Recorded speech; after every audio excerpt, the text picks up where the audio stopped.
Staff selection commission का group D का exam हो 22 अक्टूबर 2023 को, तो उसमें जो जीके क्वेश्चन आए थे जीके जीएस के, तो उन क्वेश्चन को थोड़ा डिस्कस करते हैं कैसे कुछ क्वेश्चन देखे गए। ठीक है, तो पहले क्वेश्चन से स्टार्ट करते हैं कि ग्राम पंचायत में जो निर्वाचित सदस्य होता है उसे क्या कहा जाता है? उसे बोलते हैं सरपंच। सिंपल क्वेश्चन है, आगे चलते हैं। नेशनल रूरल लाइवलीहुड मिशन का क्या नाम है? यानी कि जो सरकार की तरफ से राष्ट्रीय रूरल लाइवलीहुड मिशन चलाया गया उसका नया नाम क्या है? तो दीनदयाल अंत्योदय योजना उसका नाम है, दीनदयाल अंत्योदय योजना। अब 7वीं आर्थिक जनगणना कब हुई थी, कब नियोजित की गई? तो नियोजित की गई 2019 में, 2019 में। महासागर की जो एवरेज सैलिनिटी होती है, यानी कि औसत लवणता होती है, कितना आमतौर पर एवरेज कितना नमक मिनरल्स उसके अंदर मिलता है, तो वो मिलता है 35,000 भाग प्रति हजार। ठीक है, ये 35 भाग प्रति हजार, तो ये है इसका।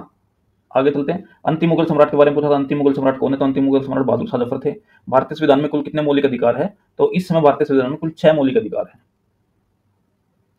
सक्रिय जीव यानी कि लिविंग ऑर्गेनिज्म का जो वर्ड होता है उसे क्या बोलते हैं? उसे बोलते हैं बायोटिक वर्ड। ठीक है, जैव जैव संसार या फिर बायोटिक वर्ड। बायोटिक वर्ड अगर इंग्लिश में बोलते हो, हिंदी में बोलते हो जैव संसार। ठीक है, वायुमंडल में ऑक्सीजन का परसेंटेज पूछा था, तो आसान क्वेश्चन है, 78% वायुमंडल में ऑक्सीजन होती है। किन दो राज्यों के केंद्र शासित प्रदेश है जो किन राज्य और केंद्र शासित प्रदेश जो है उनका एक ही उच्च न्यायालय है, एक ही हाईकोर्ट है? तो पंजाब और हरियाणा का, ज्यादा सोचना नहीं इसमें। चंडीगढ़ में हाईकोर्ट जो है वो पंजाब हरियाणा दोनों के लिए वैलिड है। निम्नलिखित में से कौन सा भारत का केंद्रीय बैंकिंग संस्थान है जो भारतीय रुपए की मौद्रिक नीति को नियंत्रण करता है? तो ये है अपना आरबीआई जो है, ये मौद्रिक नीति को और भारतीय रुपए की मौद्रिक नीति को नियंत्रित करता है। रोफ किस राज्य का, रोफ जो है किस राज्य का लोक नृत्य है? तो जम्मू कश्मीर का बहुत फेमस नृत्य है, जम्मू कश्मीर का रोफ। किस राज्य का प्राचीन नाम कलिंग है? तो ज्यादा सोचना नहीं, उड़ीसा को कलिंग बोलते हैं। ठीक है, उड़ीसा को। तो इसमें ऑप्शन तटीय उड़ीसा, तो आंसर आ जाएगा इसका तटीय उड़ीसा। सोना जो है शुद्ध सोना आभूषण बनाने के लिए ठीक नहीं होता। शुद्ध सोना जो होता है, प्योर गोल्ड होता है, यानी कि 24 कैरेट जो गोल्ड होता है, सोना होता है, वो आभूषण के लिए ठीक नहीं है। तो उसमें उसको कठोर बनाने के लिए उसमें क्या मिलाया जाता है? तो उसमें चांदी या तांबा हम मिला सकते हैं। आंसर इसका एक सही था। निम्नलिखित में से कौन सी वस्तु जैव नवीकरणीय नहीं है? ठीक है, यानी कि ऑर्गेनिजम्स के द्वारा उसको ऑर्गेनिक रिन्यूएबल सब्सटेंस नहीं है। तो तीन तीन के जो डिब्बे हैं, ठीक है, तीन के डिब्बे इसका आंसर आना था, नहीं पूछा था। रक्त में कौन सा ऐसा भाग है, जो रक्त का कौन सा भाग है जो कि रोगाणुओं के विरुद्ध लड़ता है? तो यानी कि जो डब्ल्यू व्हाइट ब्लड सेल होते हैं उन्हें बोलते हैं, वो लड़ते हैं। ठीक है, डब्ल्यू यानी कि श्वेत रक्त कणिकाएं। आंसर सी इसका सही आना था। अब सूर्योदय का पूर्वाभास और सूर्योदय का पश्चाभास किसके कारण होता है? तो ये होता है प्रकाश के वायुमंडलीय अपवर्तन के कारण। ऑप्शन नंबर डी इसका सही आंसर, प्रकाश का वायुमंडलीय अपवर्तन।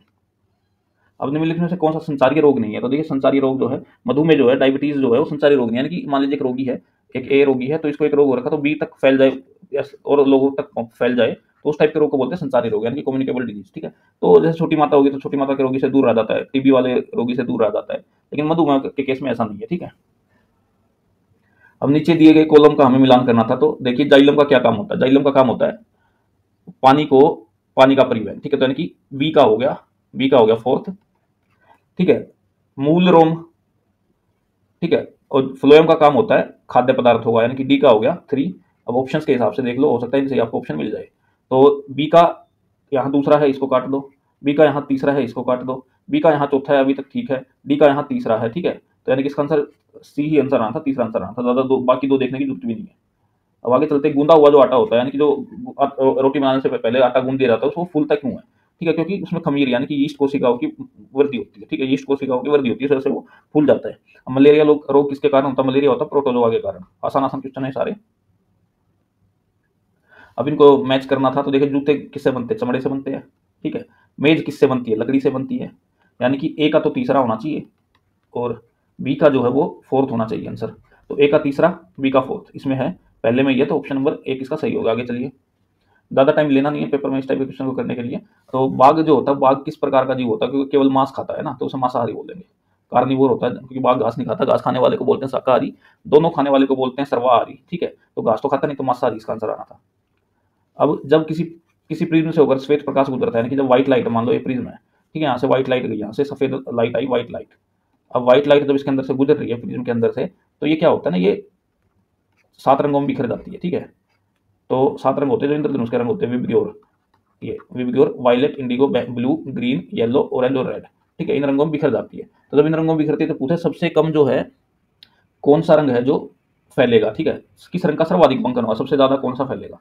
ठीक है, तो देखो, सीधा सीधा रूल होता है, डिस्पर्जन जो होता है ना, फैलना जो होता है, वो उसकी तरंग दैर्ध्य के विक्रमानुपाती होता है। जिस तरंग दैर्ध्य जिसका ज्यादा होगा, तरंग दैर्ध्य आमतौर पर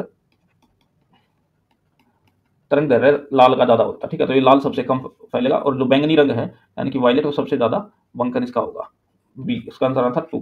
तो ये क्वेश्चन थे जो कि SSC sorry HSSC Haryana SSC बोल सकते हैं, हरियाणा एसएससी के ग्रुप डी के एग्जाम में जो 22 अक्टूबर को हुआ है, तो उसके एग्जाम में पूछे गए थे। तो उम्मीद यही करता हूँ वीडियो आपको अच्छी लगी।